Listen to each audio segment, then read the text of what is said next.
A sitting president facing arrest. Can you imagine? It sounds like something out of a movie. Right. But this is the reality in South Korea right now.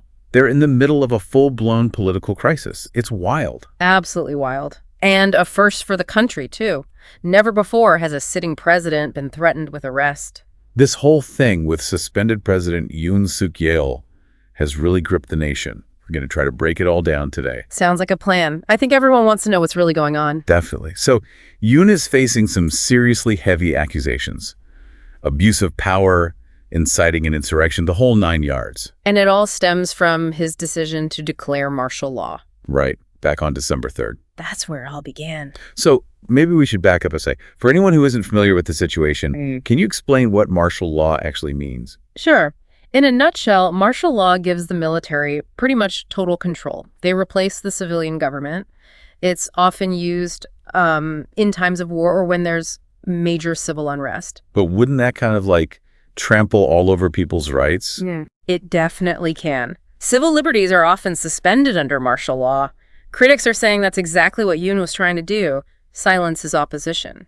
That's where the insurrection charge comes in. Exactly. They're saying he was basically trying to stage a coup, use the military to grab power, and undermine democracy. Pretty intense stuff. So what happened after he declared martial law? Well, the court summoned him for questioning. Multiple times, actually. I bet he just waltzed right in. Nope, not at all. He ignored every single summons. Talk about a power move. But I guess it didn't go over too well with the court. Not one bit. They issued an arrest warrant for him on January 1st. So they're actually going to arrest him, like put him in handcuffs. That's the plan, or at least it was. They had until January 6th to execute the warrant. And what happened? It's complicated. There's been talk of extending the deadline, but nothing official yet. I can't imagine trying to arrest a president, even a suspended one. What would that even look like? It would definitely be a chaotic scene.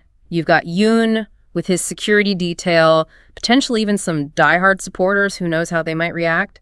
And then you've got the investigators trying to do their job. Could easily turn into a standoff. It almost sounds too crazy to be real, like something out of a political thriller.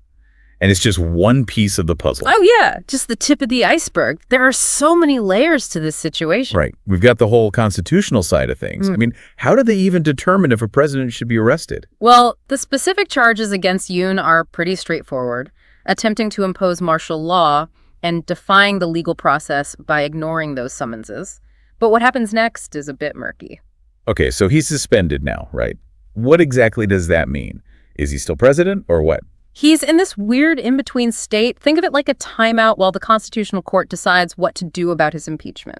So if they uphold the impeachment, that's it. Game over. Exactly. He'd be removed from office permanently. Wow.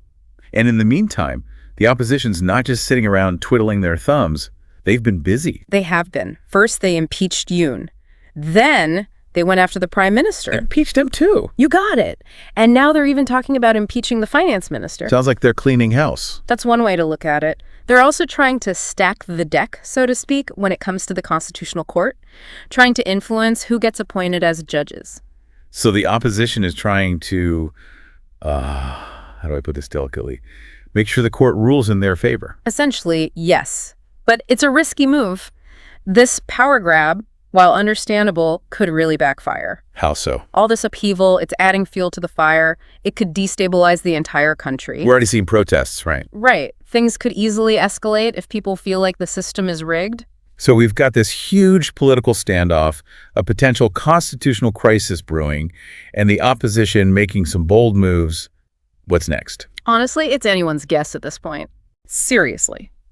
Will Yoon get arrested? Will he be removed from office? Will the Constitutional Court even be able to make a decision? It feels like we're watching a slow-motion train wreck. It definitely has that feeling. The stakes are incredibly high, and any outcome is likely to have ripple effects for years to come. This is like some seriously high-stakes drama, and we're all just along for the ride. It really makes you think about the fragility of democracy, even in a country as developed and modern as South Korea. Crazy. Absolutely. It's a reminder that these systems are only as strong as the people upholding them. Well, folks, we've unpacked a lot today. We've talked about the timeline, the accusations, the constitutional complexities, the political maneuvering. But the big question remains, what does this all mean for South Korea? What do you think this situation reveals about the state of democracy in South Korea? Hit us up in the comments. We'd love to hear your thoughts. And of course, don't forget to like and subscribe for more deep dives into the biggest stories. Thanks for tuning in.